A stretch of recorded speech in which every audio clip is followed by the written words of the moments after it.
नमस्कार साथियों, आप देख रहे हैं पब्लिक की आवाज़। साथियों, मैं मिंटू राज, आप सभी को मिंटू राज का प्यार भरा नमस्कार। साथियों, भोजपुरी इंडस्ट्री में इस तरह से लोग अश्लील गाने को लेकर के इस तरह से अश्लील गाने गा रहे हैं जिसमें कि हमारे समाज की मान मर्यादा और प्रतिष्ठा को धूमिहीन कर रहे हैं। साथियों, गायक में अपने में भी कभी गाने लगते हैं, अपने परिवार की छवि को खराब करने लगते हैं, तो कभी आम जनता को तो खराब लगता ही है। और पता नहीं क्या है, ये सब कौन कौन है, रिमोट से लहंगा उठा करके स्टार बन जा रहा है और उसको सेंसर बोर्ड भी कैसे पास कर देता है भोजपुरी वाले सबको। कभी कहता है राजपूत के बेटी हमारे सपनमा में आता, कभी कहता है भूमिहार का बेटी हमारे सपनमा में आता है, कभी ठाकुर जी का पुतो हमारे सपनमा में आता है। यार ये सब कोई बात है? पर कम से कम गायक है तो कम से कम उनसे सीख लीजिए, लता मंगेशकर जी से सीख लीजिए, कम से कम मनोज तिवारी से सीख लीजिए जो अश्लील गाने कम से कम नहीं गाए। और उससे भी नहीं होता है तो कम से कम बिहार की जो है, आप तो जानते ही हैं शारदा सिन्हा जी को, कितने सुपरस्टार गायिका है। वो भी भोजपुरी गाई, मैथिली गाई, कभी अश्लील नहीं गाई। उनको बड़े जो अच्छे लोग भोजपुरी स्टार है, जो अच्छे हैं, जिनको समाज की मर्यादा और प्रतिष्ठा का ख्याल है, वो लोग कभी अश्लील गाने नहीं गाते, इसलिए कि उन्हें लगता है उसकी माँ, बहू, बेटी समाज में है और समाज पर किसी तरह से धब्बा न पड़े और समाज पर किसी तरह से असर न पड़े, इसका उन्हें ख्याल रहता है।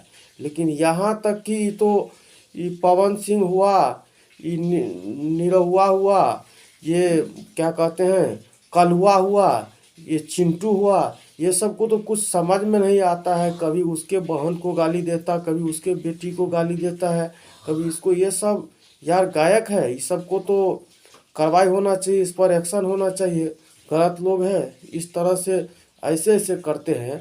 आपको हम दिखाते हैं, ये कुछ सेकंड का आप वीडियो देखिए। इस सब के अश्लील हरकत को देख करके आपको लगे मन जोगे मरद मिलल बा कहेले, कलुआ के दीदिया ललुआ के देले। बहन आ गई थी।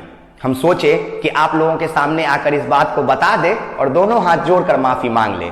तो चलिए, सबसे पहले आप लोग हमको माफ कर दीजिए, क्योंकि कल रात में गलती से ही सही मेरे सपने में कल्लू की माँ और बहन आ गई थी। ठीक वैसे ही जैसे स्टेज पे अनुपमा यादव के सामने या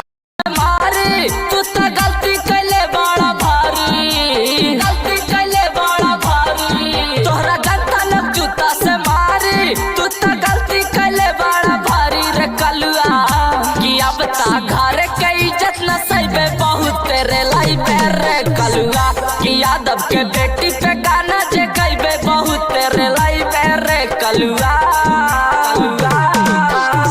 जान बुझ के कलुआ गलती भारी कैनी रे, आय हाय जान बुझ के गलती कलुआ भारी कैनी रे। किया सके जावा पाका है ऐसन गाना गईनी रे, किया सके जावा। वास्तव में ये लोग समाज के धरोहर नहीं है, समाज के कचरा है। समाज के वास्तव में जो धरोहर है वो है शारदा सिन्हा जी, जो समाज में एक, जो हमारे लता मंगेशकर जी अब नहीं रही है, लेकिन उनके आवाज़ आज भी याद रहेंगे लोग को। ये शारदा सिन्हा जी का आवाज़ हमेशा लोग को याद रहता है। ये हमेशा लोग किसी काम में उनकी आवाज़ को गुनगुना करके अपने आप को सुकून पाता है, समाज में एक खुशी का माहौल क्रिएट होता है। लेकिन ये चोटा सब आ गया है, इसको कुछ समझ में नहीं आता है। कभी उसके बेटी उसको सपनमा में आता है, कभी उसका पुतो उसको सपनमा में आता है। ये सब तो कचरे का एकदम से महा एजेंडा बन चुका है। थैंक यू साथियों। ये सब जो सभी दर्शक को कहना चाहता हूँ, कम से कम भोजपुरी का बायकॉट करें और वैसे कलाकार को कम से कम डिसलाइक मारिए, इस तरह से जो हवा में उड़ जाए। Thank you. मिंटू राज का प्यार भरा नमस्कार। इन्हीं शब्दों के साथ मैं आप लोगों से विदा लेता हूँ, फिर मिलेंगे साथियों। Thank you.